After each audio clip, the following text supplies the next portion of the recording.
Alright, hi guys! Share ko lang sa inyo yung nabili natin sa Zara the other day. I've got I think na-share ko tong black t-shirt pala. What? Black t-shirt. And another denim. Like, meron siyang shiny guys from Zara. This is size small. So, nasuot ko na to. If nakikita nyo sa Instagram ko, na-share ko na to guys. I really like it. Wala akong ganitong style. Yung slit niya ay nasa gilid. And kakaiba. Ayan. Sabi ko, sale. Big sale. Tapos, grabe yung sale sa Zara lately, no? And the dress as well. This is also sale, guys. Tatanggal na yung mga tag niya. Kasi susutin ko na ito mamaya. We going out to the city. Pero mamamalengke ko muna kami sa East Garden para sa mga kailangan ni Kathleen. For school, like for lunch. So, nag-shower na rin tayo. Nag-skincare na tayo. So, ito yung gagamitin natin today kasi sobrang init. And last but not the least from Zara is this one, guys. Yung pili ko nito, it was the khaki green. Kaya lang, nung hawak-hawak ko siya, nahulog. So, hindi ko na siya binalikan sa may ground floor. Like, sa baba. Kasi sa taas kami magbabayad. Pagkadating ko doon, wala. Tapos doon sa taas, may mga display din silang mga sales, ganyan. So, nakita ko to, the same style din, but it's in rose pink, yung kanyang color. But, I really like the khaki kasi maganda yung kulay ng khaki. But, ito yung nakita natin.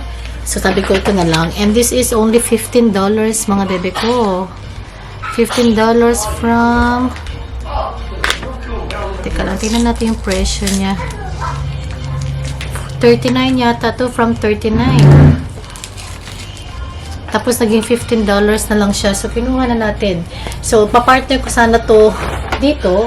Pero, I already used this one. Nung nagpunta kami ng city, kasama ko nagpost ako ng reels sa Instagram na yung binili ko is yung blazer from H&M na light blue. Di ko alam kung na-share ko rin yung blazer from H&M na light blue, guys. Binili ko yun sa H&M. It was on sale as well. $22 lang yun. From $89. Blazer siya, guys. So, ang ganda. And sinuot ko na siya no that day. Kasama ko to. And naka black t-shirt tayo. Na also from Zara. So, yun lang guys, share ko sa inyo. Para lagyan na natin sila sa cabinet. At hindi na siya nakatambay dito. So, yun lang. Thank you so much for watching. 2 minutes lang pala to guys. I will try to merge itong vlog na to sa next na vlog natin. But ito yung gagamitin natin for today. And lumabas kami ni Hannah. Nag-visit si Hannah dito lately for only 3 days. Di ko alam kung saan ko ito nakuha guys. Kasi nag-bar kami, nag-club kami ni Hannah, just Hannah and I. Gabi na kami umuwi nung time na yun. Tapos nakainom tayo guys. Daming video, nakakatawa. Tapos at di ko lang kung saan ko ito nakuha. Kanabukasan ng sakit-sakit. Yeah, what's going on? The black texture, because I need it for the rainbow ball. What do you want? The black texture? That I gave to you. But not on the wall, okay? No. Okay, just inside in the bag. Magbibihis tayo mga bebe ko. Alright, magbihis tayo and yun, nakabra lang tayo guys. Pasensya na. And, papalitan ko rin si Kathleen. Kaya lang yan ang gusto niyang suotin yung dress na yan. Sobrang paborito niyan. Tagal-tagal na yan guys. Nung 2 years old pa lang, 2 years old pa lang, 2.5 years pa lang siya, nabili ko na yan sa H&M sa Macau. And ang ganda-ganda. Ayan oh. Ang ganda-ganda. Andyan pa rin. Maganda talagang quality ng H&M.